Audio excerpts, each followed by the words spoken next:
윤석열 대통령이 내란 혐의로 재판을 받는 가운데 20일 서울중앙지방법원에서 형사 재판이 본격적으로 시작됐다.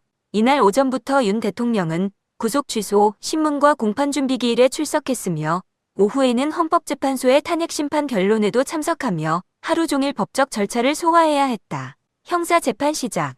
내란 혐의 공방. 서울중앙지법 형사 25부 부장판사 직위였는 윤 대통령의 내란 혐의에 대한 공판준비기일을 열었다. 이는 본격적인 재판에 앞서 사건의 주요 쟁점을 정리하고 증거 조사 방법을 논의하는 절차다. 윤 대통령은 이날 오전 법무부 호송 차량을 타고 서울구치소를 출발해 오전 8시 55분경 서울중앙지법에 도착했다. 대통령 신분으로 재판을 받는 초유의 상황이 연출되면서 법원 주변에는 많은 취재진과 지지자들이 몰렸다.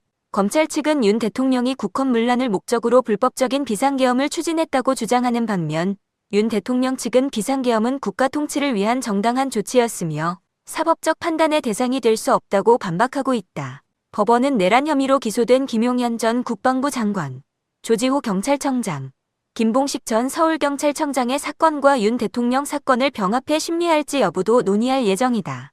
구속 취소 신문. 석방 가능할까? 윤 대통령의 구속 취소 신문도 같은 날 진행됐다. 그는 직접 법정에 출석해 자신의 구속이 부당하다는 점을 강조할 것으로 보인다.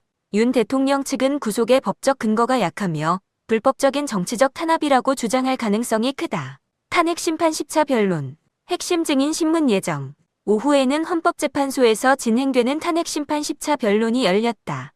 이날은 한덕수 국무총리, 홍정원 전 국정원 1차장, 조지호 경찰청장이 증인으로 출석했다. 특히 조지호 청장의 증언이 주목된다. 그는 윤 대통령이 비상계엄 전후 총 8차례 전화를 걸어 국회의원 체포 및 국회 봉쇄를 직접 지시했다고 주장한 바 있다. 조 청장은 앞서 2차례 증인으로 채택됐지만 건강상의 이유로 출석하지 못했다. 만약 그의 증언이 신뢰성을 인정받으면 윤 대통령이 비상계엄 해제 요구를 방해하려 했다는 의혹이 더욱 짙어질 전망이다. 윤 대통령 측 증언 신빙성 공격할 듯 윤 대통령 변호인단은 불리한 증언을 배척하는 데 집중할 것으로 보인다. 특히 정치인 체포 지시와 관련된 홍정원 전 국정원 1차장의 메모의 신뢰성을 무너뜨리는 것이 주요 전략이 될 것으로 예상된다. 헌법재판소는 이번 10차 변론을 끝으로 증인신문 절차를 마무리하고 다음 주 중 변론을 종결할 계획이다. 이후 최후 변론이 진행되며 오는 3월 중순경 윤 대통령의 파면 여부가 최종 결정될 전망이다.